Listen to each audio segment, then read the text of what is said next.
Dragon Ball Z Ultimate Tenkaichi. Now, when this came out, this was what the fans were hoping to be. It was going to be the Ultimate Tenkaichi game, as the name suggests. But unfortunately, in my opinion, it is not. And over the course of this review, I'm going to be highlighting the good points, the bad, and the ugly of this game. So let's begin, shall we? Let's begin with the combat system. The game is a little bit. Well, it's a massive departure from what we're used to in the Dragon Ball Z games. The combat has been completely redesigned. There are now different ranges. Melee range, where melee attacks are used, and blast range, where key blasts and certain super moves are used. You can switch in and out of these ranges as you want, but basically it's two different sets of controls for the different ranges. And in my opinion, it really narrows the game down. It really makes the game very linear in terms of fighting. It's not very fluent. Everything's sort of staggered. In the range mode, in the blast range, you can use your key blasts, and that's about it. You can't do anything else. The guard button deflects enemy key blasts. Triangle sends out a really a charged key blast, and square just does key blasts. Basically, that's all you can do at ranged. You can double tap X to go back in to melee range, and you can do that when in melee range to switch back into range, to switch into ranged mode. But overall, I mean, this seems highly unnecessary, because in previous games you could just, if you wanted to get a little bit of a girth between you and the opponent, you would just fly away from the opponent. There's no need to do this, and it's not really very good. Another point about the combat system I'd like to mention is there is a lot of button presses, a lot of 50-50 sort of rock paper scissors almost button presses. These are done after you land a successful few blows, and basically you have the option to choose the square button or the triangle button. Choose right, and your attack continues into a nice little combo. Choose if your opponent guesses the right button that you pressed. However, the opponent gets to counter, and your combo is thwarted. Whilst this makes the game whilst this does make it very, very easy to achieve high combos, it's extremely lacking in regards to that. It requires no skill whatsoever to pull off these types of moves. There are no combinations. It's basically square, square, square, square.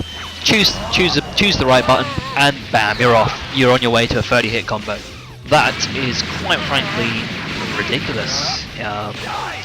In the previous games, you had to apply at least a modicum of skill to achieve this, but in this game, chance, a lot of things are boiled down to the button press.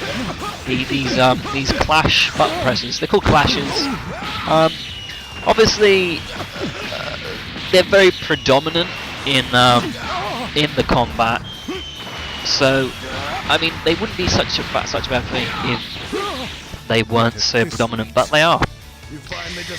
Another feature in the combat is the heavy reliance on ki, which is utterly baffling. Basically, when an opponent uses a super move, depending on how much ki you have, you can do one of three actions, which is evade, which is guard, evade, intercept. Guarding means you guard against the attack, you block it, and you shave off about 50% of the damage of the super attack. Evade means you need to do a very precisely timed button press in order to completely dodge the super attack. And intercept means you fire off your own attack, and after a few presses of triangle in a little beam struggle, you will attack. You have the chance to counter attack and cause damage to the opponent. Without any ki, you cannot do any of these moves, and even with ki, you are limited. With a little bit of ki, you can do guard. With about half ki, you can do guard or evade, and with full ki, you can do guard, evade, and intercept. Now, when this is combined with the fact that each successful enemy combo drain, each successful melee combo drains ki. This can sometimes leave you in the very disadvantage. This can sometimes lead you at a disadvantage, because there will be a lot of times on the higher difficulties when the opponent chains together a combo and leaves you with no ki, then goes straight to hitting you with a super attack. So you have practically no means to defend yourself against super attacks if you have low ki. This is absolutely preposterous, because it was very simple in early games to dodge super attacks. It was just a simple either a snap vanish, or you just simply got out of the way, swayed out of the way. But in this game, you are forced into a cutscene you're just forced into a little cutscene where your character just stands still, and unless you perform an action, they will be hit, which is quite ridiculous, really, when you consider the high speed fighting that goes on in Dragon Ball Z. I find it very unlikely that somebody would just stand there and let themselves be hit by a super, but that's what happens if you don't have any ki.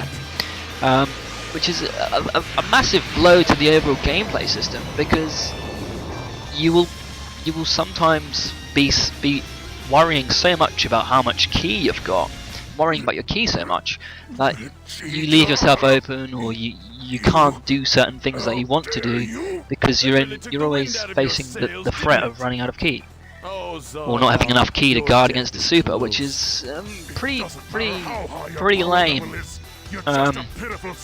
Another note on supers is you can only do 2 supers, which is a decrease by 50% in comparison to the Raging Blast series, and indeed the Budokai Tenkaichi series, and indeed the Budokai series. So you can only do 2 super attacks, and whilst in the previous games you just needed to have the correct amount of ki, in Ultimate Tenkaichi you need to have one of 2 little different coloured arrows. You need to have an orange arrow or a blue arrow coloured in on your little heads-up display, and to get it coloured in, it's got no relation to ki whatsoever. You just have to pummel the opponent and basically get as many hits in as you can to raise your spirit meter. Once you've got one of the little arrows, you can do the super attack to which the arrow corresponds. This is kind of lame because supers almost become ultimates in Ultimate Tenkaichi, which is quite simply baffling. A lot of the time you'll be relying on a super to finish the match, because once you use that super, it'll take a lot of attacks on the opponent to get your little arrow up again. So supers have become extremely less versatile. They've become very, very linear, and supers such as only offensive supers are left in, such as rushes, beam attacks, supers such as defensive supers such as Wild Sense and the like, Saiyan Soul, boosts and stuff. They've all but disappeared from the game entirely, which is pretty disappointing. But nonetheless, that's how it stands with the supers. Ultimate's pretty much the same, although you need to have your spirit meter filled up completely, which requires you to basically conserve your spirit and not do any supers at all when you reach a stage in the fight, usually right at the very end, where you can use an ultimate. Which is kind of fitting, really, because ultimates are supposed to be big match winners. So not really a problem there, but the supers have overall degraded in Ultimate Tenkaichi. Is that everything about the combat system? Oh, yeah, I think that's about everything about the combat system. So it's not as good as it was in the previous games. but it's new, it's unique, it's interesting, but it's simplified, and the clashes require just it's too simplistic. Another point about the battle system. I was going to make another point, but anyway, I'm recording this live, so the review is going to be live, so I'll forget what I'm talking about. Anyway, that's the combat system. It's not great. Anyway, the story mode is very lengthy. It covers the Saiyan Saga, the Namek Razor Saga, Androids and Cell Saga, and the Boo Saga. Of course, though, the character roster doesn't include every character from across the sagas, which is a disappointment to some fans of Dragon Ball Z. It's not the biggest roster, Ultimate Tenkaichi's roster, but the story mode is quite enjoyable. Once you've gotten used to this kind of simplistic fighting system, the story mode becomes enjoyable, but it is due to the combat system, the story mode becomes very repetitive, because when you've done the first few battles, you quickly realise you're doing the same thing for every battle. You're doing the same thing for every battle, which is well, it's not a little bit repetitive, it's very repetitive, and it is a bit disappointing. There are specially made animated cutscenes for the story mode, but these are few and far in between. There aren't very many in the story mode, but what ones that are usually pretty good.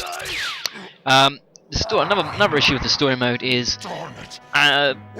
this is something that's become a sort of recurring trend in Dragon Ball Z games, and I don't really like it, but cutscenes that explain the story are now being ditched in favour of text, scrolling text, which to be honest, fans like myself will never read it, because we know what goes on anyway.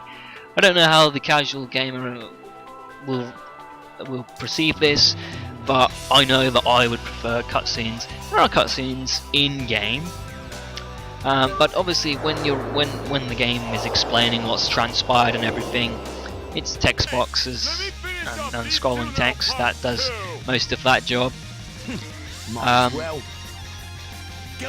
But the story mode itself isn't too bad. You quickly get into the rhythm and you quickly want to progress the stories. You want to see how it all turns out, and the fights are pretty much.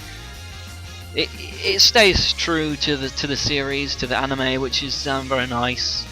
And there are some unique elements never before seen in Dragon Ball Z games, such as aerial chases. In some of the chapters, there are aerial chases whereby sometimes you're in the role of the pursuer, sometimes you're in the role of the escapee trying to escape. And these sort of events are where I think the button presses, the real-time, the quick-time events, they work in this type of battle, in this type of scenario. In the aerial chases, I found that the quick-time events and the button presses, they work splendidly in that respect, but in the combat system they just fail catastrophically. So the aerial chases are quite fun, but again there isn't a fantastic amount of them.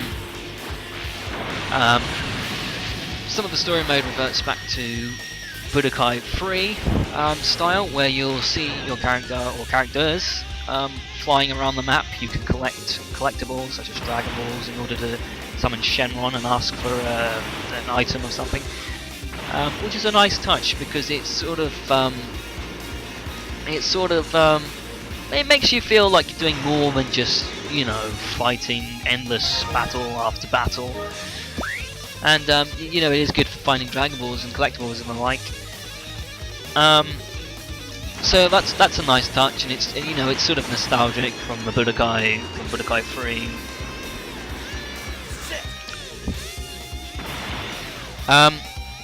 But as I've said before, the story mode, it does get a bit repetitive. The animated cutscenes are quite nice, and one of the redeeming features of the story mode is the boss battles against Great Ape Vegeta, which I think was like the aerial battles.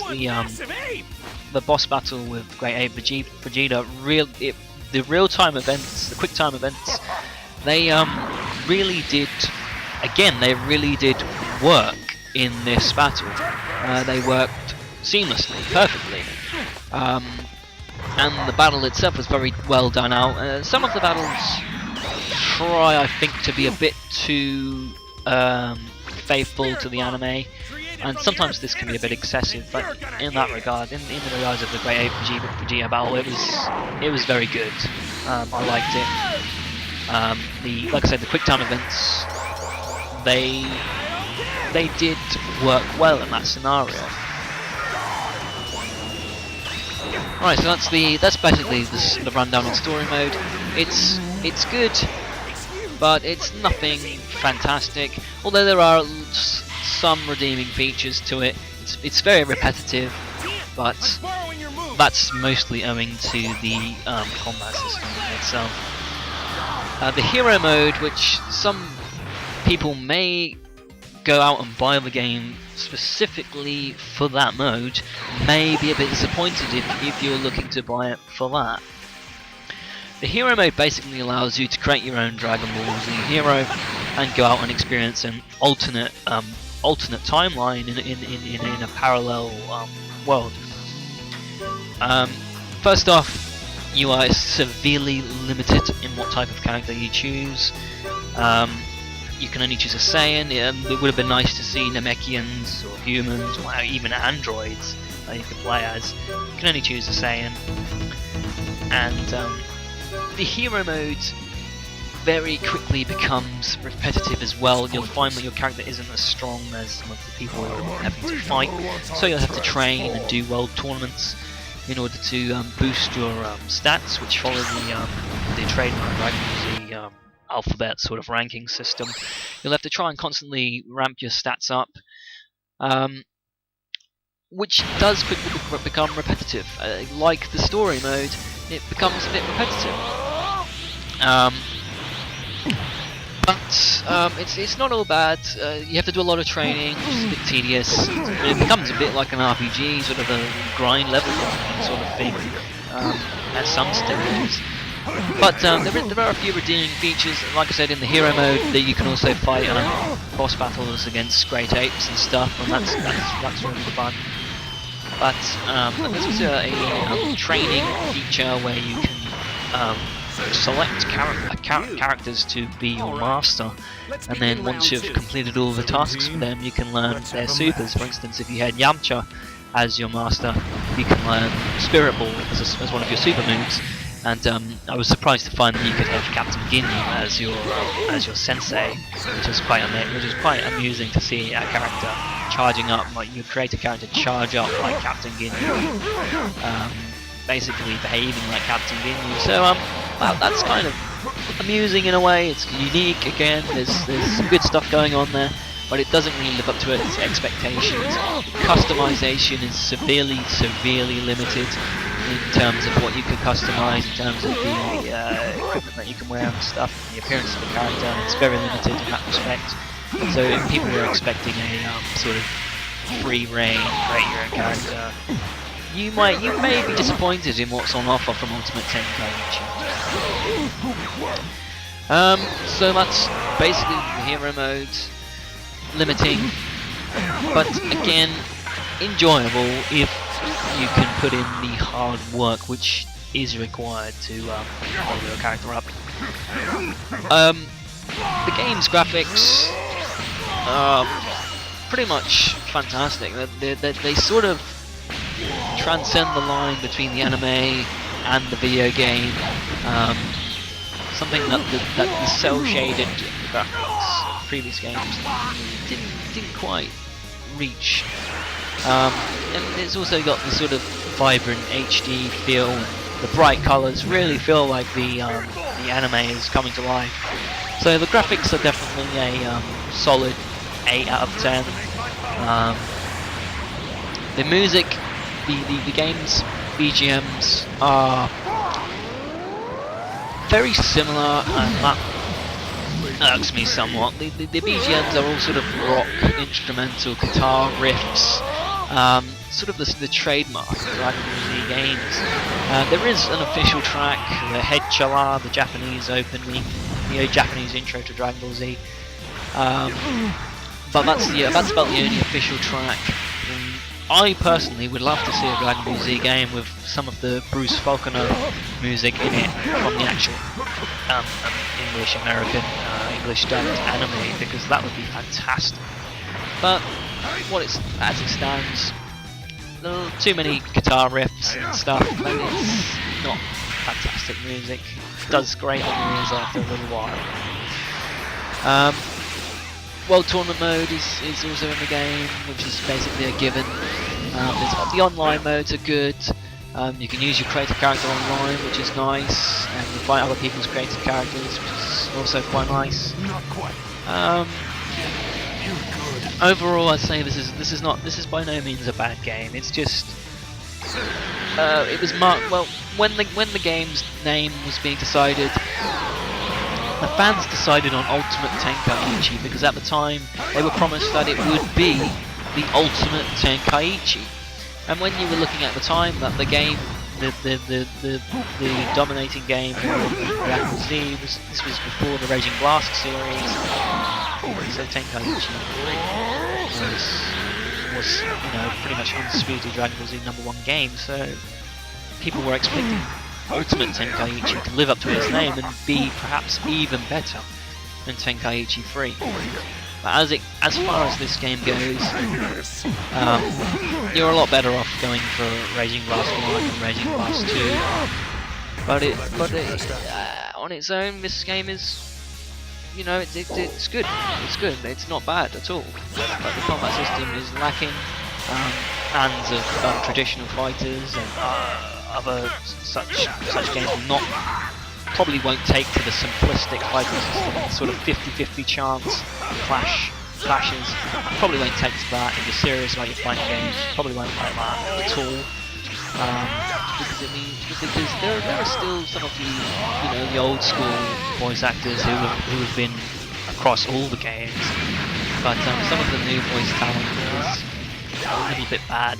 Well, that's an understatement. Some of the new voice talent is particularly bad in respect to Kid Gohan's voice is particularly annoying. Gets on your nerves very quickly. But really, I cannot really fault the game too bad. Final score for this game on a percentage on a scale of 1 to 10, I'll give it 6 out of 10, and on a percentage scale, probably about the same, 63%, 64%, we'll say 64%, on the premise that when the game was under marketing and in development, it promised to be so much more than what it ended up being, which is always a problem with game developers, statements like that, but it is a good game, so yeah, well deserved. I have an average score of 64%. I hope you've enjoyed this review, and I hope it clears up any grey areas you may have had with the game if you want to get it or whatever, because yeah, that's what reviews do. So hopefully you've enjoyed this, and hopefully I haven't been too annoying, because this is a live review, totally improvised, just while I'm sitting here playing the game and trying to think of how I can review it on the spot. So yeah, thanks for watching, and if you've liked it, give the video a like, and if you haven't, well then, I don't think we have anything more to say to each other. So yes, I've been Marc from GameBustersUK, and this has been a video game review. Thanks for watching.